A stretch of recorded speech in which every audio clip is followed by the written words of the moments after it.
Hi all welcome to food for all. இன்றைக்கி நம்ம சேனலில் ரொம்பவே டேஸ்டியான மதுரை ஸ்டைல் பட்டர் பன் தான் எப்படி பண்ணுறதுன்னு பார்க்க போகிறோம். வாங்க பார்க்கலாம். ஃபஸ்ட்டு இந்த மாதிரி ஒரு பன் எடுத்துகிட்டு அதை ஹாஃபாக கட் பண்ணிக்கலாம். ஒரு பவுலில் பட்டரும் சர்க்கரையும் சேர்ந்து கலந்து வச்சுருக்கேன். அதை ஒரு ஹாஃப் பன் ஃபுல்லாக நல்லா ஸ்ப்ரெட் பண்ணிக்கலாம்.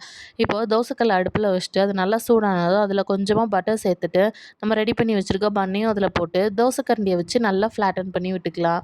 இப்போது 2 சைடும் திருப்பி போட்டு கொஞ்சம் பட்டர் போட்டு நல்லா 2 சைடுமே ஃப்ளாட் பண்ணதுக்கப்புறமா ஒரு 1/4 டம்ளர் போல் பால் எடுத்து மேலே கொஞ்சம் ஊற்றிக்கலாம். பால் ஊற்றுறதுனால நல்ல பன் நல்லா சாஃப்ட் ஆகி நல்ல டேஸ்ட்டும் சூப்பராக இருக்கும். இதை நீங்கள் ப்ரெட்டில் கூட பண்ணலாம். ப்ரெட்டில் பண்ணும்போது மேலே 2 ப்ரெட்டு கீழே 2 ப்ரெட் வச்சுட்டு சென்டரில் பட்டர் அப்ளை பண்ணி இந்த மாதிரி பால் ஊற்றி டோஸ்ட் பண்ணிங்கன்னா அதுவுமே டேஸ்ட்டாக இருக்கும். இப்போது 2 சைடும் நல்லா பால் ஊற்றி நல்லா டோஸ்ட் பண்ணியாச்சு. இப்போ மேலே கொஞ்சமாக பட்டர் போட்டுட்டு அது மேலே கொஞ்சமாக சர்க்கரையை நல்லா தூவி விட்டுட்டு அதை திருப்பி போட்டு கேரமலைஸ் ஆனதுக்கப்புறம் எடுத்திங்கன்னா Madurai style butter bun ready. எப்படி இருக்குன்னு செஞ்சு பார்த்துட்டு மறக்காமல் கமெண்ட்ஸில் சொல்லுங்கள். நம்ம சேனலை மறக்காமல் சப்ஸ்கிரைப் பண்ணிக்கோங்க. பாய்.